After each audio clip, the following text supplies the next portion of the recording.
자, 한번 보겠습니다. 이번에는 전산세무 1급 94회 기출문제고요. 신한은 전자부품을 생산하고 제조 동력을 영위하는 중소기업이며 당해 사업연도는 2021년 1월 1일부터 2021년 12월 31일까지이고 법인 세무조정 매뉴얼을 이용해서 재무회계 기장자료와 제시된 보충자료에 의해서 당해 사업연도 세무조정하시오. 세무일급은 백데이터가 다르니까 꼭 여러분들 그거 주의하셔야 돼요. 법인세 할 때는 백데이터 바꿔주셔야 돼. 1번. 당사의 접대비에 대한 다음의 내용을 바탕으로 접대비 조정명서 작성하고 필요한 세무조정하시오. 접대비 계정 내역은 다음과 같다.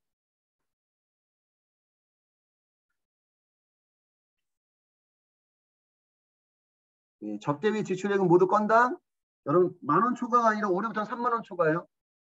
30,000원 초과. 나중에 수정된 거 다시 드릴게요. 문제지도. 30,000원 초과분이고 언급된 거래 외에는 모두 법인의 신용카드를 사용하였다.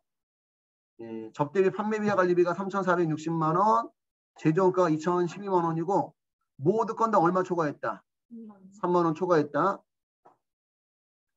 실제 들어가시면 전년도 백데이터를 수정한 거기 때문에 3만 원이 초과가 안 된 게 있을 수도 있어. 참고로. 기업회계 인상 매출액은 22억 2천만 원이고 이중 특수관계자에 대한 매출액이 5,200만 원 포함되어 있고 판매비와 관리비의 접대비에는 다음의 금액이 포함되어 있다. 대표이사가 업무와 무관하게 개인적으로 지출한 금액. 이거 개인적으로 지출한 금액은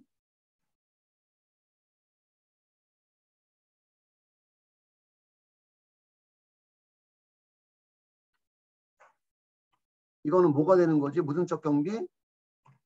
개인적 경비. 개인적 경비는 무슨 불산입? 송금불산입. 대표이사가 썼으니까 소득처분은 상여.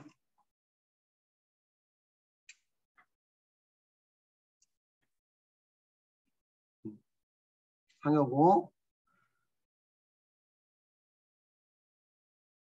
두 번째 임원 개인카드 사용 금액인데 우리 접대비는 반드시 누구 명의로? 법인 명의로 발급을 받아야 돼. 그지? 그래서 우리 개인카드 그것도 뭘로 본다 우리가? 신용카드 등 미사용 접대비로 봅니다. 그지? 신용카드 등 미사용 접대비는 무슨 불산입? 송금불산입, 기타 사회 유출이에요. 접대비는 카드든 신용카드든 현금 영수증이든 세금 계산서든 계산서든 법인 명의로 발급받아야 되는데 개인카드 그거는 신용카드 등 미사용 접대비를 본다는 거.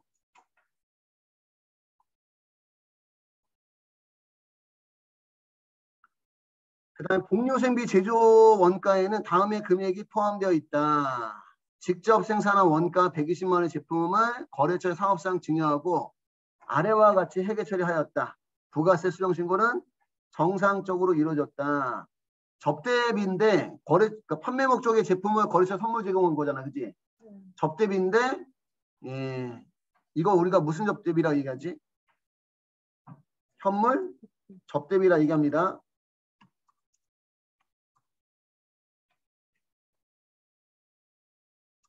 접대비인데 접대비라고 처리 안 돼 있고 복류수행비로 처리가 돼 있는 거고 현물 접대비는 둘 중에 큰 금액을 가지고 써요.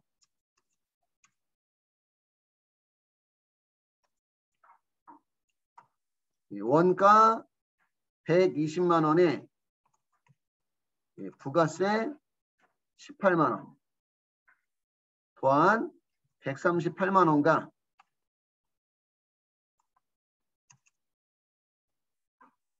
시가 180만 원하고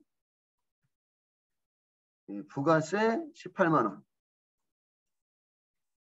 198만 원과 둘 중에 큰 거를 접대비로 보니까 결국 현물 접대비는 얼마? 198만 원이 되는 겁니다. 이 금액이 이미 접대비에 반영이 되어 있으면 원가와 시가의 차이인 60만 원만 접대비에 추가하면 되지만 지금 얘는 접대비라고 회계 처리되어 있지 않고 뭐라고? 복리후생비라고 되어 있으니까 복리후생비 제조원가를 추가로 얼마를? 198만 원을 넣어주면 되는 거예요. 여기까지 정리하시고 자 여기까지 됐고 그럼 우리 프로그램에 들어가서 접대비 조정 명세서 과목별 세무 조정에 접대비 조정 명세서 가져서 뭐하기? 불러오기. 그러면 예, 수익금액 조정 명세서에 있는 예, 법인세법상 수익금액 불러왔는데 전체가 22억 2천만 원이죠. 근데 이 중에 특수관계인에 대한 게 얼마? 5,200만 원입니다. 5,200만 원 특수관계인 간 거래금액에 넣어주고 접대비 제조원가가 2,012만 원, 접대비 판매비와 관리비가 3,460만 원이고 이게 전부 다 3만 원 초과했다는 가정이에요. 그지? 근데 접대비 판매비와 관리비 속에는 개인적 경비가 얼마가 들어가 있다? 231만 원이 들어가 있어요. 그지? 그러면 접대비 계상액 중 사적 사용 경비는 증빙불비하고 개인적 경비 넣는 거야. 증빙불비하고 넣고 나서 그럼 얘는 사적 사용 경비는 접대비에 들어가 안 들어가? 안 들어가니까 여기 밑에 하단에 접대비 중 계정금액 초과해. 요 금액에서 예, 원칙은 빼주는 게 맞는데 안 빼줘도 채점에는 영향이 없대. 안 빼줘도. 그러니까 여러분 시험 볼 때는 안 빼줘도 상관은 없을 것 같아.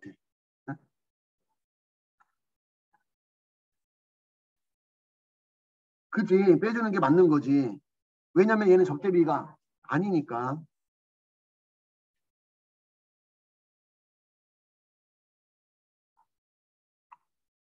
그러니까 여기다가 원래는 3,229만 원, 231만 원을 뺀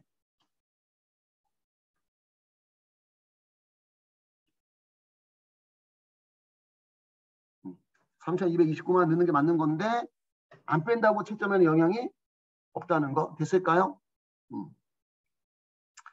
그 다음에 우리 그러면 총 초과 금액은 3,229만 원이 되는 거고 원칙은 그 중에 신용카드 안 쓴 거 개인 카드 임직원 개인 카드 쓴 거 얼마? 89만 원 자동 떴잖아. 그지? 건들 필요가 없고 그 다음에 현물 접대비는 접대비 제조원가에 안 들어가 있잖아. 그지? 그러니까 여기 세 번째 칸에다가 추가로 예, F2 눌러서 복리 복리후생비 제조원가 금액이 198만 원 넣어주셔야 돼요. 이미 접대비 제조원가나 이미 접대비 판매비와 관리비에 예, 반영이 되어 있으면 차이나는 60만 원만 넣어주면 되는데 추가로 그지? 근데 아예 반영이 안 돼 있기 때문에 198만 원 넣어준 겁니다. 그 다음에 우리 현물 접대비는 증빙을 요하지 않으니까 총 초과 금액에 넣을 필요가 없어요. 그 다음에 접대비 조정 값지가 져서 예, 여기는 알아서 되는 거지. 단지 예, 문화접대비가 반영이 돼야 되는데 반영이 안 됐을 때만 예, 문화접대비 9번에다가 추가로 넣어주시면 됩니다. 더 이상 입력할 게 없으면 저장 버튼 누르시고 예, 왼쪽 상단에 무슨 등록?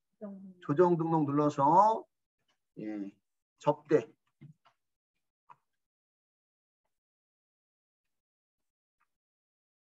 예, 아무것도 안 뜨지.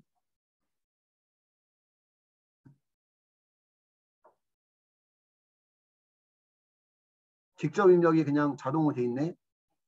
직접 입력 체크 해제하시고 감옥란에다가 접대 예, 접대 비중 개인적 경비 예, 231만 원은 예, 송금부산이 상여 대표이사가 썼기 때문에 이거 주주가 썼으면 뭐예요? 주주가 썼으면 배당이고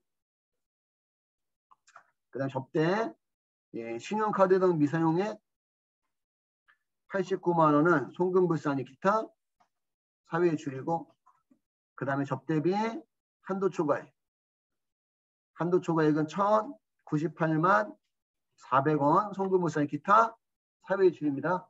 지금 그 94회 올해 시험 공부하고 지금의 답안하고 틀린 거는 작년에는 한도가 더 많았어요. 올해 한도가 줄어들고 그래서 한도 초과액이 달라질 수 있어. 이해 갔을까요?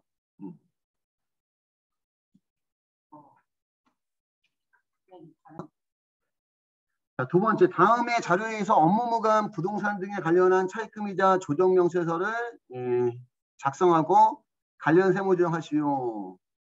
손익계산서상 지급이자 내역이 나와 있고, 가분행의 지급이자 중 200만 원은 토지의 무슨 자금이자? 건설 자금이자고 자본화 대상이래. 자본화 대상.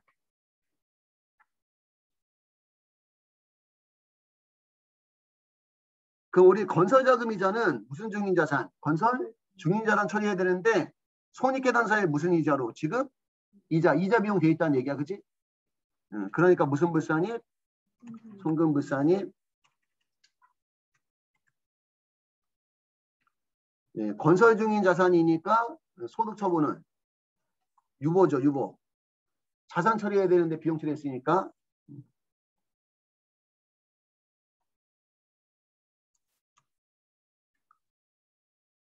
그 다음에 업무무관 자산 내역이 나와 있는데 대표이사의 사용 목적으로 별장을 전년도에 2억 원에 취득했대요. 그러면 우리 별장은 건물이잖아. 그지? 건물이니까 업무무관 동산이에요. 업무무관 부동산이에요. 업무무관 부동산이 있는 거야. 그지? 업무무관 부동산. 그래서 지급이자가 발생해서 업무에 사용하면 원래 이자 비용 송금 인정해주지만 업무와 무관하게 썼을 경우는 이자 비용을 송금으로 인정해주지 않겠다는 게 업무무관 자산 등 차입금이자 조정 명세서고, 우리 지급이자 송금물살만 순서는 어떻게 돼? 무슨 건업? 채, 비, 건, 업. 채, 비, 건을 먼저 송금불산입하고, 그치? 업무무관 자산 등에 대한 차입금이자는 또 송금 불산입하는 겁니다. 마지막에. 여기까지 됐어요?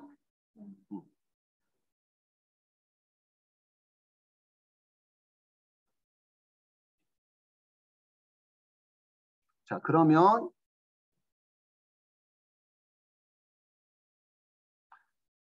우리 과목별 세무조정에 밑에서 5번째 업무무관 부동산 등에 관련한 차입금이자 조정 명세서 가져서 이번에는 우리 보통 여태까지 시험 문제 요즘에 푸는 게 업무무관 가질금이 주로 나왔는데, 그지? 이번에는 업무무관 부동산입니다. 그지? 업무무관 부동산 가셔서 전년도에 취득했으니까 무슨 2월? 전기 2월. 전기 2월은 며칠? 1월 1일. 전기 2월은 1번이고요. 금액은 2억 원. 넣어주면 알아서 적수계산하고 됐어요. 여기까지. 그 다음 무슨 이자 송금불산이? 지급이자 송금불산이까지 해서 이자가 첫 번째 8%, 지급이자 800만 원, 차입금 적수는 알아서 나오고, 첫 번째 칸이 채권자 불분명, 두 번째 칸이 비실명 채권증권이자, 세 번째 칸이 건설자금 이자예요. 그치? 건설자금 이자가 얼마가? 200만 원 있다는 얘기입니다. 그럼 건설자금 이자에 대한 차입금 적수가 빠지고, 그 다음 은행은 6%, 지급이자가 900만 원, 적수계산은 알아서 되고, 채권자 불분명이나 비실명 채권증권이잖아. 건설자금 이자 없고, 병은행도 4%, 이자가 700만 원, 알아서 적수계산 나오고, 최비건에 해당되는 거 하나도 없고. 그럼 전체 지급이자가 얼마인데? 2,400만 원인데 이 중에 200만 원은 건설자금 이자로 무슨 불산입하고? 송금 불산입하고, 차감 지급이자 2,200만 원이고 여기에 대한 적수가 1,460억인데 1,460억 중에 업무무관 자산이 차지한 적수 730억이 차지한 비율만큼은 무슨 불산입? 송금 불산입하겠다. 이런 얘기입니다. 저장하시고 왼쪽 상단에 무슨 등록? 조정 등록 눌러서 지급. 이때는 다 자동으로 직접 입력이 체크가 돼 있네. 이게 직접 입력하셔도 상관없고요. 체크 해제하시면 지급이라고 치면 업무무관 자산 지급이자 1,100만 원, 송금불산이 기타 사회이체 처리하고, 건설자금 이자는 안 뜰 거예요. 자동으로. 그러면 직접 입력 체크하시고 체크하시고 예, 감옥란에다가 예, 건설 자금이자 예, 200만 원은 송금불산입 예, 유보 발생 처리하시고요. 됐나요? 종료하시고 저장하시고 종료하시고 만약에 저장을 안 한 경우는 맨 마지막에 나갈 때 저장하겠냐고 물어봐. 그때 저장을 해주셔야 되고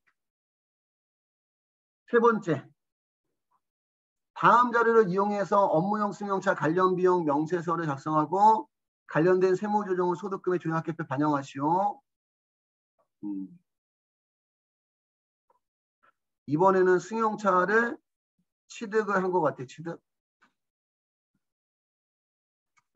취득일.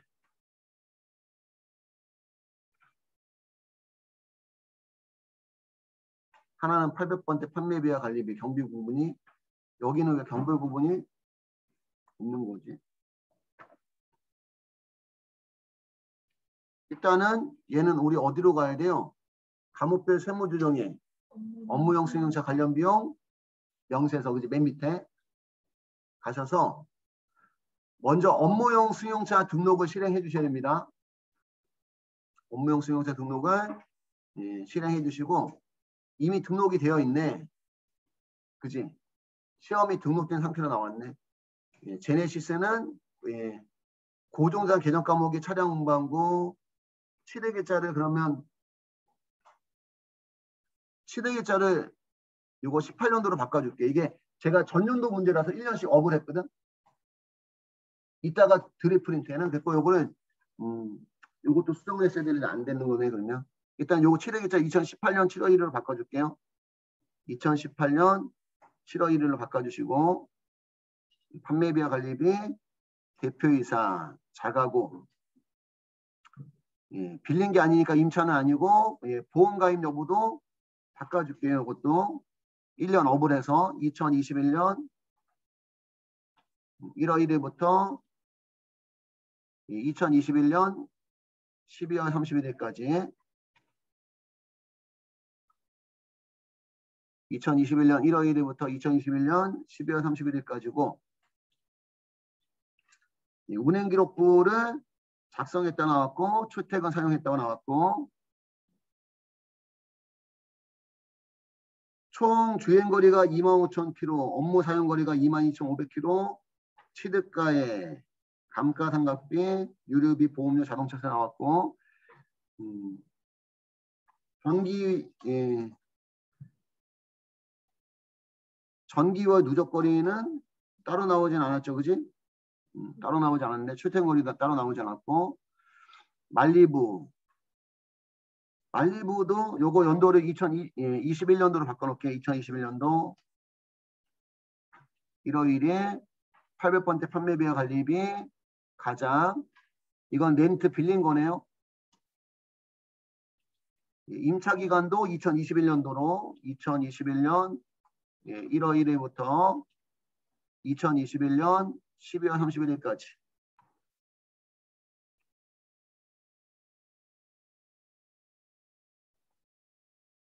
보험기간도 2021년 12월 31일을 먼저 바꿔주고 앞에 2021년 1월 1일로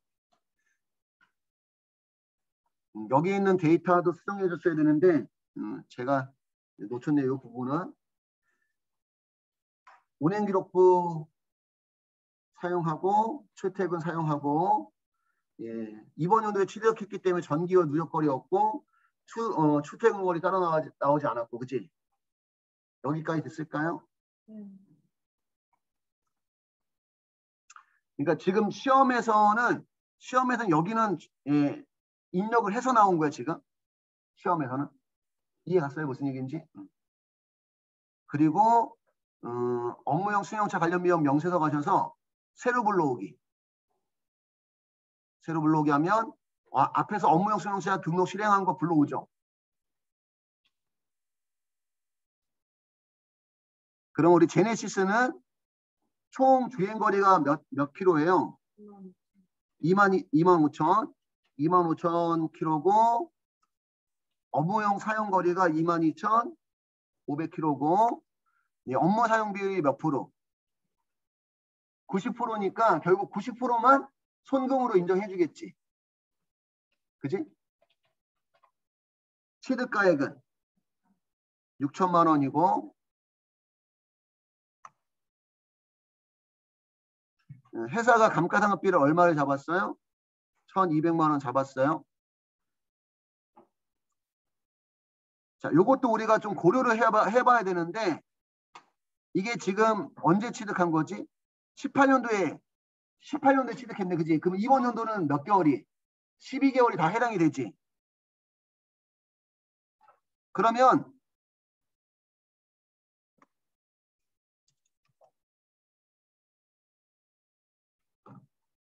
제네시스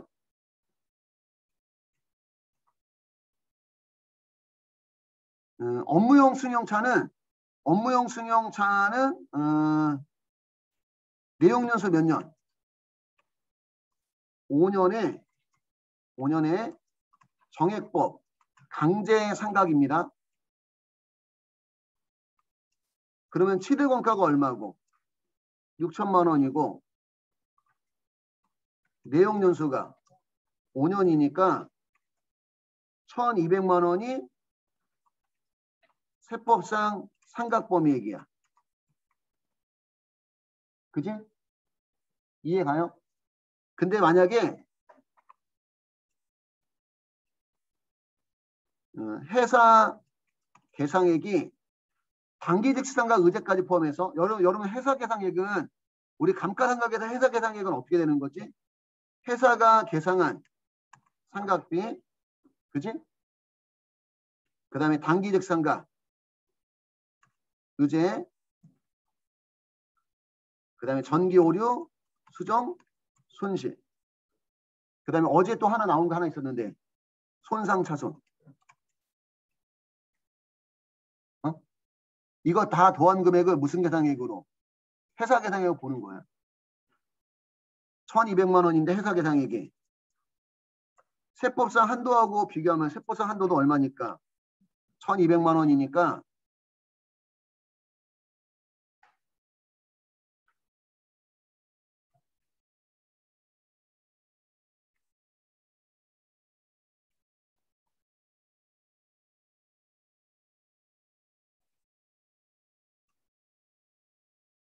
조정은 나오지 않아요. 요 부분에 대해서는.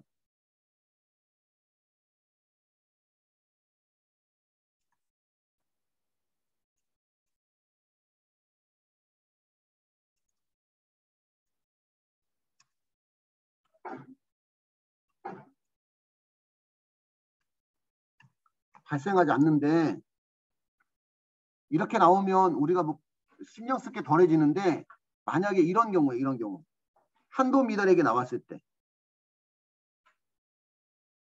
세법상 한도가 1,200인데 회사가 1,000만 원만 계상을 한 거야. 얼마만? 1,000만 원만. 그러면 한도 미달액이 얼마지? 200만 원이죠. 그지?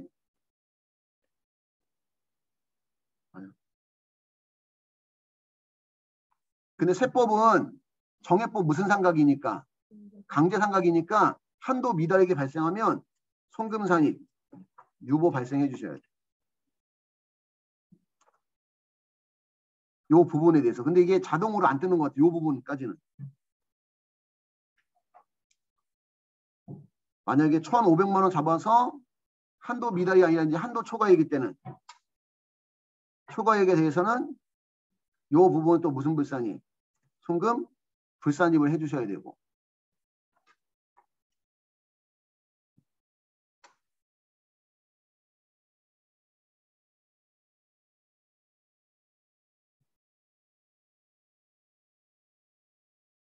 이렇게 정리를 한번 해주세요.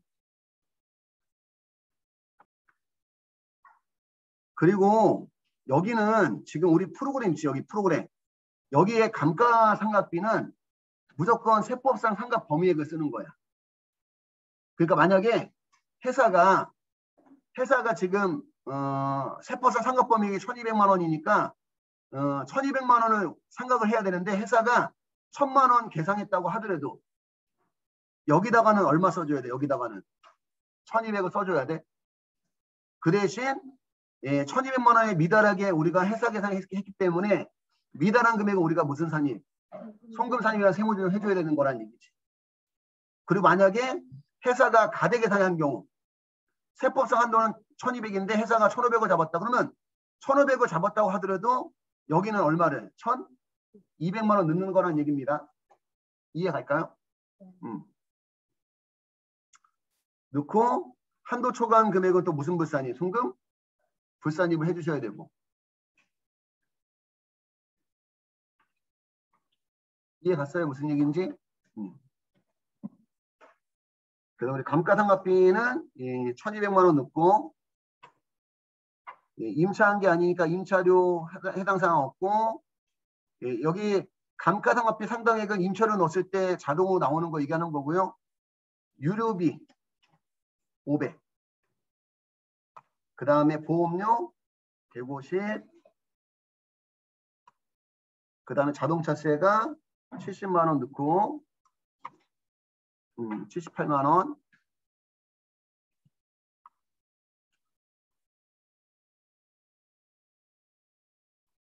그럼 업무용 승용차 관련 비용이 1928만 원이 되는 거예요. 업무용 승용차 관련 비용 1928만 원인데 업무 사용 비율이 몇 프로니까? 90%니까 감가상각비 중에 90% 해서 1080만 원. 감가상각비 중에 90%에서 1080만 원. 그 다음에 나머지 비용. 나머지 비용이 그러면 얼마지? 500, 150, 78만 원 더하면 728만 원인데 728만 원에 90% 하니까 655만 2천 원만 업무 관련 비용으로 송금 인정이 되는 거고 업무의 사용 금액은 나머지 10% 얘기하는 거지. 1200만 원의 10%, 그 다음에 그 외 업무 관련 비용 중에 10%. 이해 갔을까요? 그래서 120만 원하고 72만 8천 원은 10%는 업무에 사용하지 않았기 때문에 192만 8천 원은 무슨 불산입? 송금? 불산입 하는 거고 요 제네시스는 누가 타고 다니는 거지? 대표이사가 타고 다니는 거니까 업무의 사용 금액은 대표이사가 탄 경우는 송금 불산이 상여가 되는 거예요. 대표자에 대한. 그래서 30번에 가면 감가상각비 상당의 한도 초과액 나왔잖아. 그지? 요 위에 감가상각비는 세법상 상각범위에 대한 부분이고 요 밑에 또 감가상각비는 업무용 승용차에 대한 감가상각비도 얘기하는 거야. 업무용 승용차에 대한 감가상각비는 연간 또 얼마만? 800만 원까지만 인정이 돼. 그 여기 세무조정이 어제도 얘기했지만 업무용 승용차에 대해서는 세 가지가 나온다고 했어요. 업무용 승용차에 대해서는.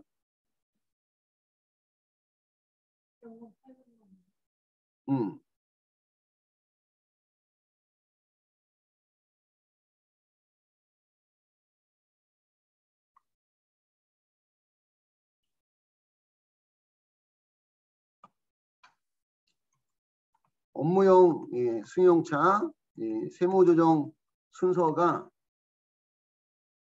첫 번째는 세법상 감가상각비 한도 초과액. 얘는 송금불산입 유보 발생이고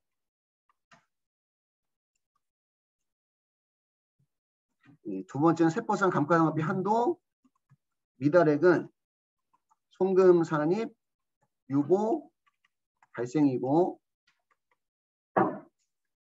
이거는 그냥 감가상각비에 대한 거예요. 그냥 감가상각비.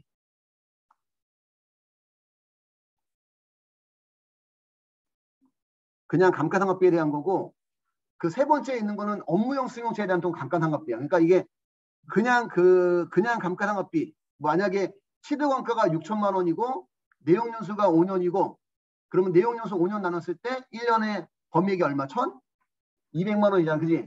그 1,200만 원에 대해서 조정하는 부분이고 여기는. 근데 세법상의 그 감가상각비 한도가 1,200이라 하더라도 업무용 승용차는 또 한도가 또 얼마라는 거야? 800만 원이라는 얘기지. 그거 또 조정 또 한다는 거야. 거기서 조정은. 두 번째는 예, 업무에 사용 금액. 업무에 사용한 금액은 무슨 불산이? 송금 불산이 주주가 썼으면 배당, 임직원이 썼으면 상여. 그 외에는 기타, 여기는 기타 사유 처리는 안 나오겠다. 배당이나 상여 처리하고, 이건 사용한 사람이 누구냐에 따라 다른 거니까, 그지? 그 다음에 세 번째가 업무용 승용차, 예, 감가상각 한도 초과액.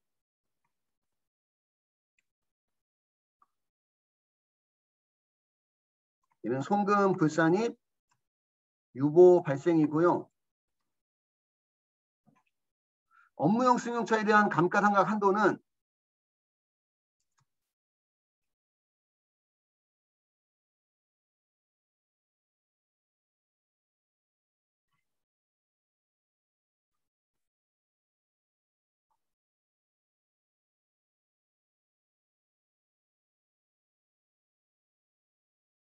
업무용 승용차에 대한 감가상각 한도는 연간 800만 원이에요. 부동산 임대업은 연간 400만 원이에요. 800만 원 곱하기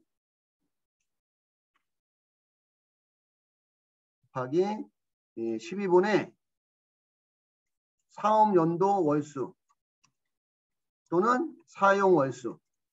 우리가 그 뭐 중간에 취득한 경우 있지. 7월달에 취득했다. 그럼 6개월치만. 만약에 10월달에 취득했다. 그럼 몇 개월치만. 2개월치만 얘기하는 거야. 2개월치만. 또는 전년도에 사업을 개시해서 뭐 8월 1일부터 사업을 개시했다. 8월 1일부터 사업을 개시했고 8월 1일부터 사용했다 그러면 8, 9, 10, 11, 12, 뭐 5개월치만. 그거 얘기하는 거야. 그거. 여기까지 정리 한번 해주시고, 여기는 요거는 업무용 승용차 감가상각 한도 초과액에 대한 건데, 여기는 하나 더 나올 수 있겠네. 이거는 지금 취득한 경우인데, 만약에 렌트 또는 리스인 경우, 밑에 갔을까 그냥? 단 렌트 또는 리스인 경우 업무용 승용차 감가상각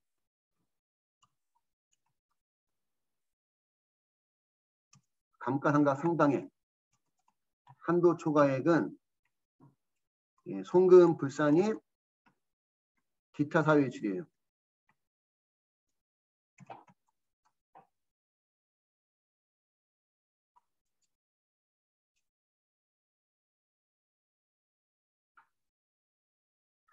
여기까지 됐고, 그러면 프로그램이 여기는 지금 알아서 계산해줘요.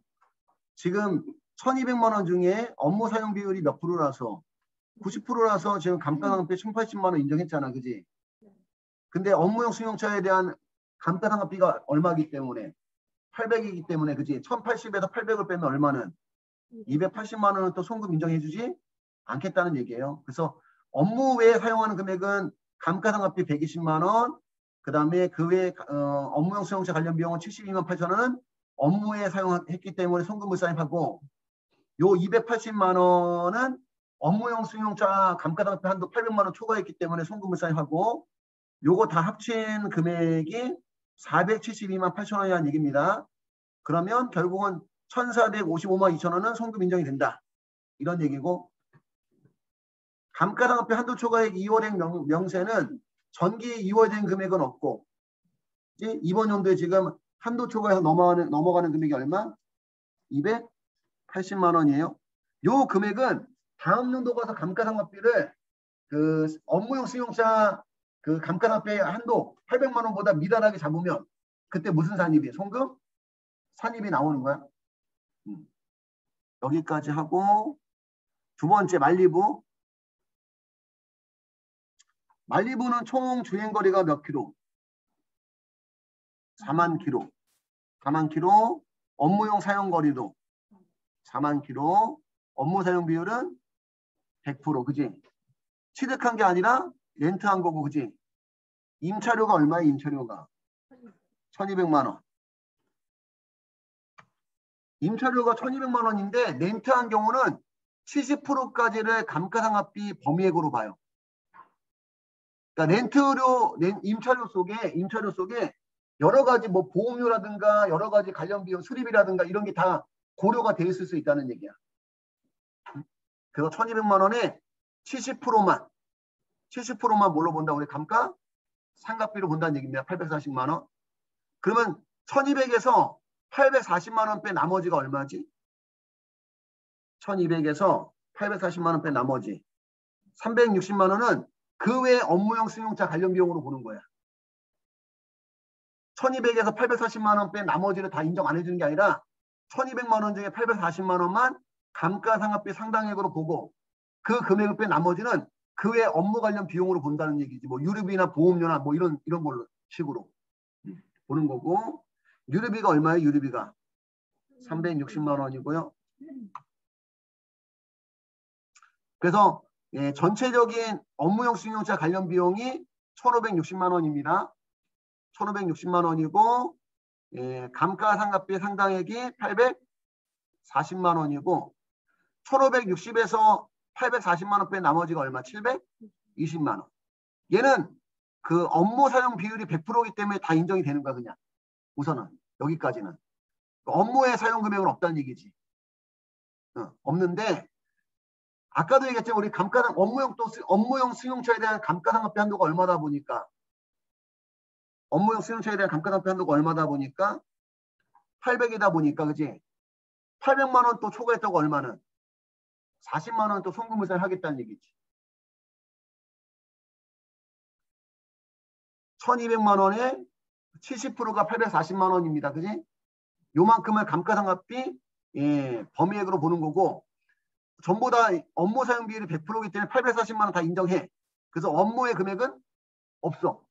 업무의 금액은 없지만 또 여기 업무용 승용차 감가상각비 한도가 얼마다 보니까 800만 원이다 보니까 요 840만 원이 800만 원보다 얼마를 40만 원 초과했다는 얘기지. 그래서 40만 원은 송금을 하겠다는 얘기야. 이게 만약에 이게 2020년 1월 1일에 취득한 게 아니라 7월 1일에 취득했다면 7월 1일에 취득했다면 몇 개월치만 6개월치만 6개월은 그러면 800만 원에 6개월이면 얼마지? 800만 원에 6개월이면 반이잖아, 반. 그지? 반이니까 840만 원이고 반이면 400만 원이니까 그러면 440만 원이 한도 초과가 나오는 거예요. 여기 지금 다 해준 거예요. 그러니까 렌트한 경우도 내가 취득한 건 아니지만 지금 1200만 원 중에 70%는 감가상각한 거로 보겠다는 얘기입니다. 저장하시고 왼쪽 상단에 무슨 등록? 조정 등록 눌러서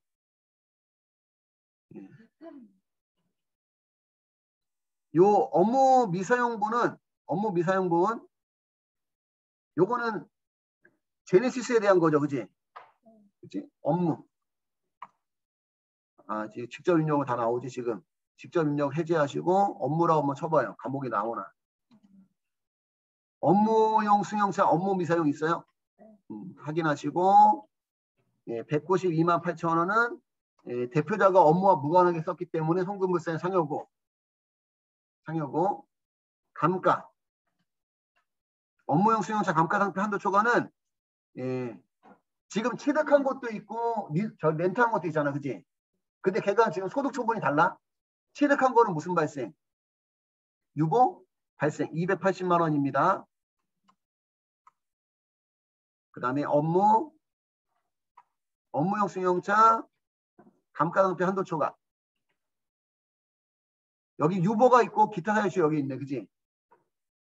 유보도 있고 기타 사유시. 취득한 건 유보고 렌트나 리스는 뭐고? 기타 사유외출이에요. 40만 원. 이해 갔을까요? 여기까지 하고 종료하시면 되겠습니다.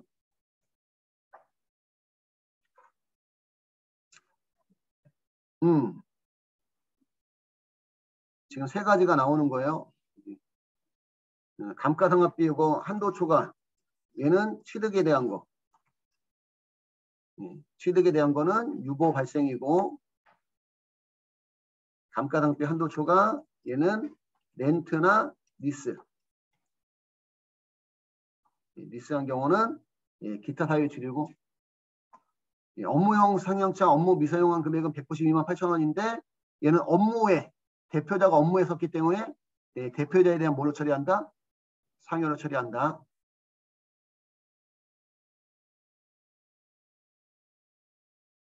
여기까지 조정 정리하실 분은 정리하시고요. 4번 재무상태표 및 손익계산서에는 단기 발생하는 거래에 대해서 다음과 같은 계정 과목이 포함되어 있으며 기업회 기준에 따라 정확하게 회계 처리되었다. 이와 관련해서 소득금액 조정합계표를 완성하시오. 소득금액 조정합계표 물어보는데 작성하는 건데 자비입 보니까 법인세 환급액이죠. 그지? 법인세 등은 원래가 무슨 불산입이니까? 송금불산입이니까 법인세 환급받으면 무슨 불산입? 입금불산입이에요. 소득처분은 기타입니다. 법인세 등이 결과치라서 송금불산입, 기타 사회 유출인데 법인세 등을 환급받으면 걔는 수익으로 보지 않기 때문에 입금불산입, 기타예요. 기타.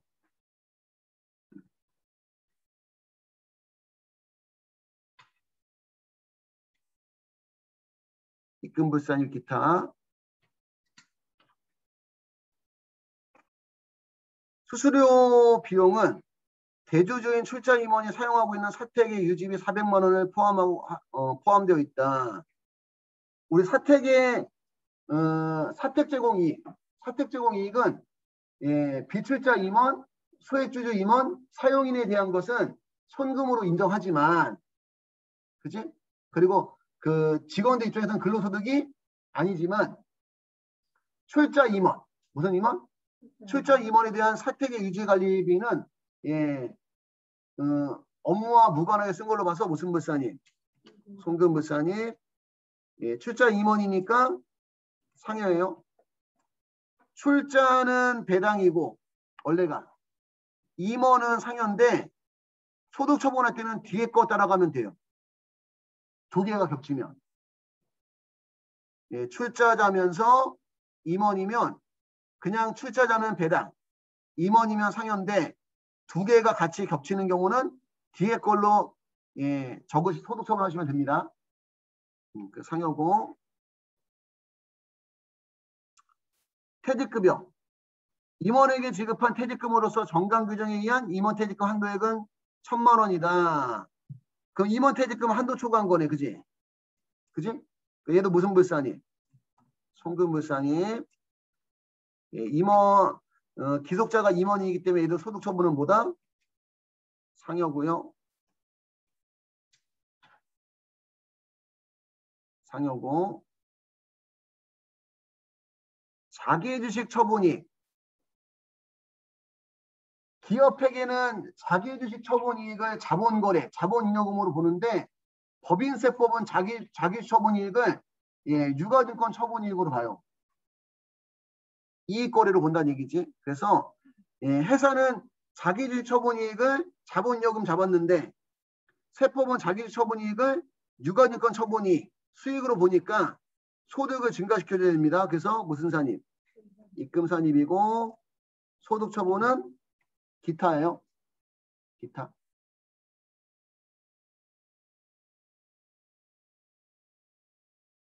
소득처분은 기타고.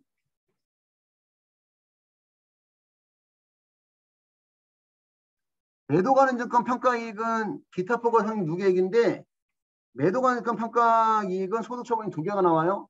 매도가능증권을 증가시킬 필요가 없는데 세법상 증가시킬 필요가 없는데 회사가 증가시켰기 때문에 매도가능증권 자산을 내려줘야 됩니다. 그래서 송금 산입이 우선 나오고 얘는 유보 발생 매도가능증권 가대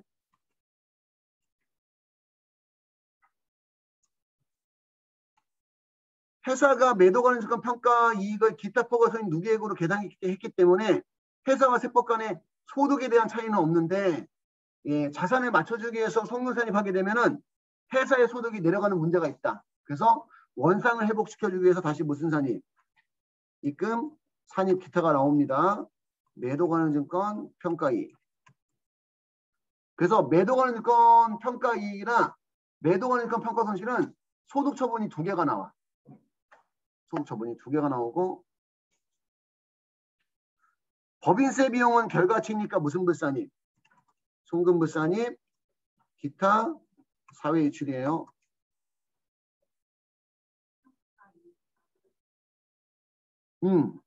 매도한 증권 평가이익, 매도 평가 손실은 무조건 소득 처분이 두 개가 나와. 무조건. 여기까지 정리가 되신 분들은 예, 법인 조정에 소득 및 가표 계산에 소득금액 조정합계표 및 명세서 가져서 여기는 감옥에 다 안 빼니까 우리가 그냥 직접 치는 게 나을 것 같아요. 첫 번째 잡이익은 예, 입금 불산입이니까 예, 송근사님이 입금 불산입에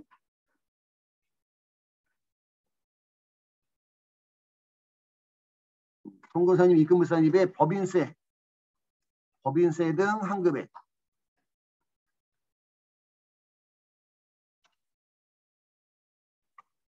한급에 800만 원은 소득처분 기타고요. 사택의 유지비는 예, 송금불산입 출자 임원 사택 예, 유지비 400만 원 대표자 상해 처리하고 500만 원 중에 400만 원만 해주면 되는 거지, 그치? 출자 임원이 400만 원이니까 퇴직급여도 예, 임원 퇴직급여 한도 초과니까 송금불산입에 임원 퇴직급여 한도 초과 예, 1000만 원 1000만 원이 아니지 500만 원 예, 500만 원은 예, 소득처분이 상여고 자기주식처분이익은 입금산입 회사는 자본요금 잡았지만 세법은 수익으로 보니까 입금산입 70만 원이고 소득처분은 기타 매도 관련 증권은 회사가 세법보다 많이 잡은 거에 평가이익 발생했으니까 그래서 송금산입에 매도 가능 증권 350만 원 가대는 뭐 안 적어도 상관은 없어요. 유보 발생이고 예, 이렇게 하면 회사의 소득이 줄어드는 문제가 있기 때문에 원상 회복시켜주기 위해서 예, 송금 불산입에 또는 입금 산입에다가 매도 가능 증권 평가이익 350만 원 기타로 소득 처분해 주시고 예, 법인세 비용도 송금불산입 법인세 소유 비용 송금불산입 2천만 원 기타 사회 이출입니다. 여기까지 해주시고요.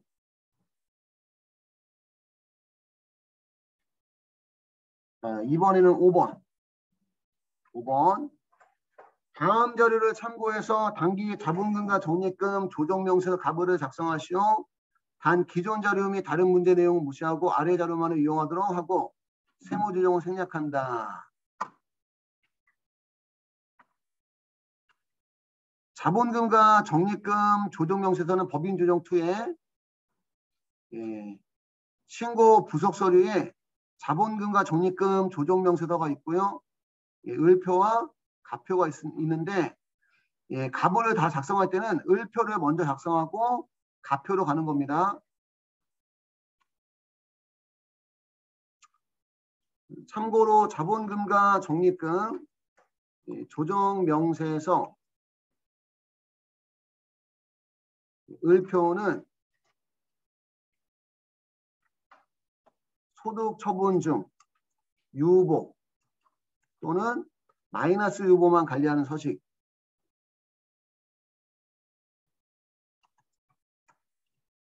서식이고요. 작성 방법은 전기분 자본금과 적립금 조정 명세서 을표에 기말 잔액을 기초 잔액에 입력을 하고 당기 중 증감에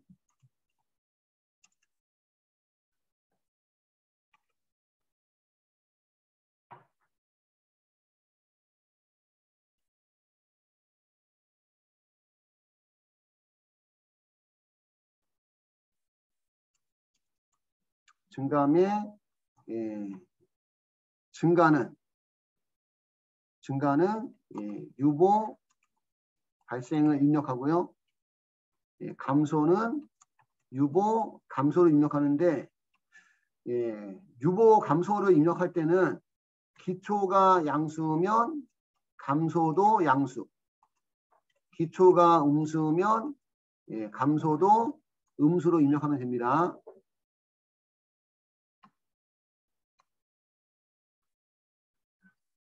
자본금과 적립금 조정 명세서 가표는 세법상 자본을 구하는 서식입니다. 세법상 자본은 기업회계상 자본에다가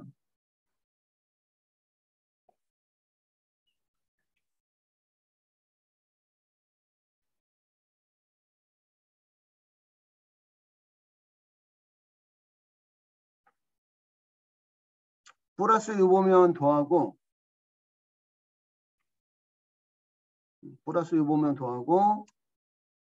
마이너스 유보는 빼주고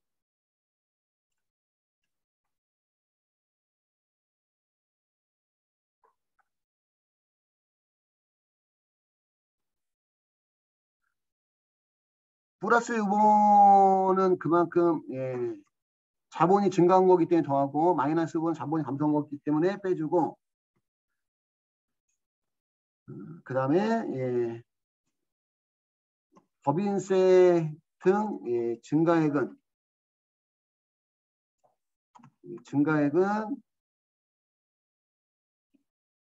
빼주고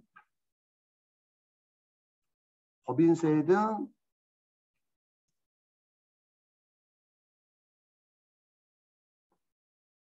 감소액은 빼줘서 세법상 자본이 나오는 거예요.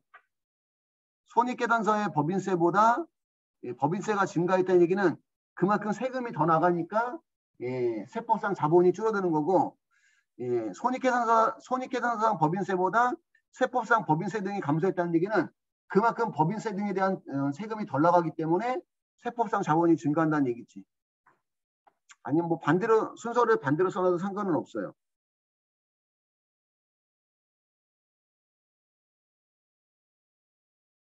법인세 등 감소액은 더하고 법인세 등 증가액은 빼서 세법상 자본이 나온다. 여기 뭐 그냥 해봐야 될 것 같아요. 여기는.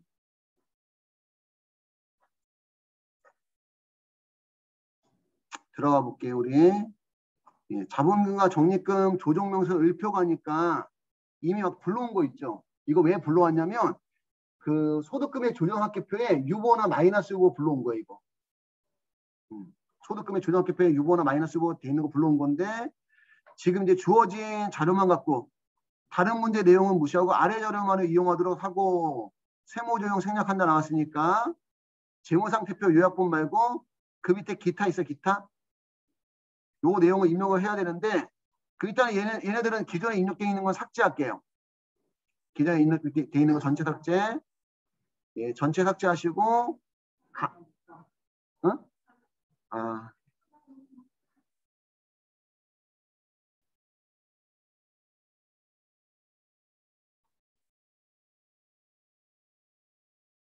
전체 삭제하시고 과목란에다가 전기만 자본금과 적립금 조정 을표의 잔액을 기초에다 넣는 겁니다. 첫 번째가 대손 충당금 한도 초과 600만 원이고요. 두 번째는 재고자산 평가감 100만 원이고요.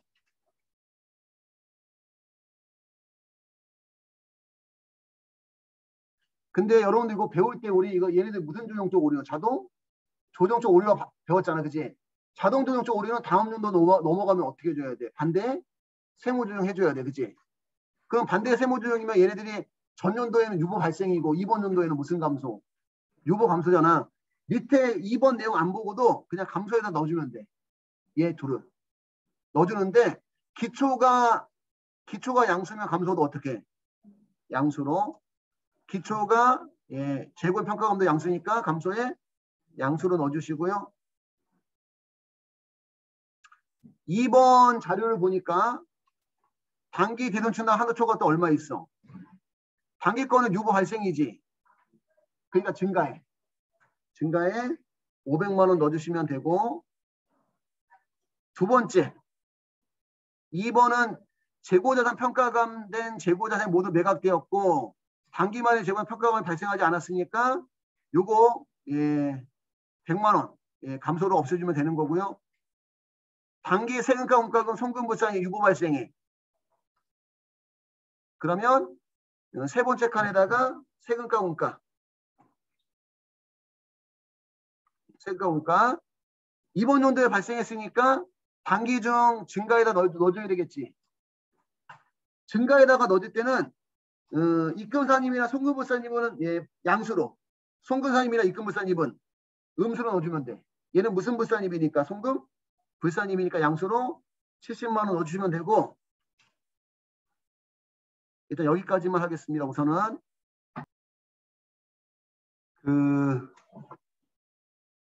세금과 공과금 중에 송금불상이 유보가 발생하는 것은 대표적인 게 여러분 토지에 대한 취득세, 그치? 그런 거예요.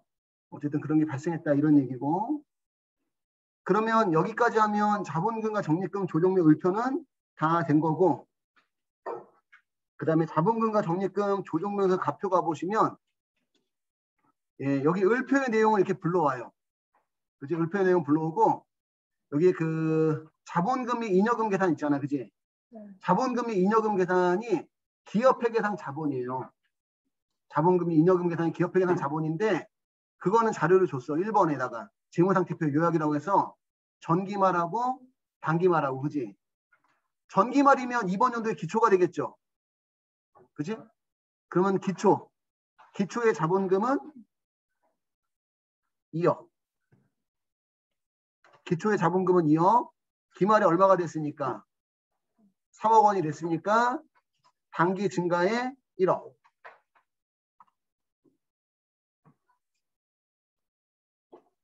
자본잉여금은 기초에 252만 원. 기말에 322만 원 됐으니까 얼마가 증가한 거예요? 70만 원이 증가한 거지? 그치? 증가했고, 이익잉여금 기초에 2억 1,960만 450원.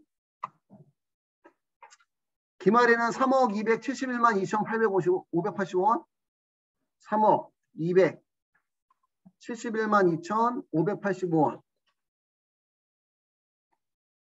요 금액에서 2억 1,960만 450원을 빼주면 8,311만 2,135원이 증가한 거예요. 그치? 8,311만 2,135원.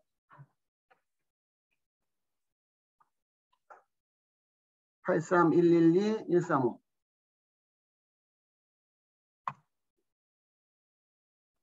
여기까지 해주시고 저장하시면 되겠네요. 지금 문제는 안 나왔지만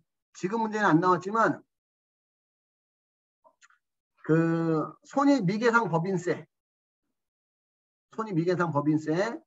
이거 손익계산서의 법인세하고 법인세법상 법인세 비교해서 법인세법상 법인세가 더 많다 그러면 증가에다가 양수로 넣어주면 되고, 만약에 그 법인세법상 법인세가 더 작다 그러면 예, 증가에다가 음수로 넣어주면 돼요. 지금 보면 자본금과 적립금 조정명세서만 조정명세서만 감소에 넣고 나머지들은 다 증가에다가 넣는데 여기도 만약에 자본금이 여기에 지금 감소는 기초 중에 감소한 거 넣는 거래. 기초 중에 감소. 여기에 감소는 기초 중에 감소. 그래서 거의 기초 중에 감소가 나오는 경우가 시험에 나온 게 한 번도 없어. 제 기억에는. 자본금과 적립금 조정명세 외에는. 그래서 일반적으로는 예, 증가했을 경우도 단기 중 증감해도 단기 중 증가했을 경우도 증가해. 단기 중 감소했을 경우도 예, 증가에다가 음수로 예, 일반적으로 넣으시면 됩니다. 예, 여기 감소는 예, 기초 중 감소.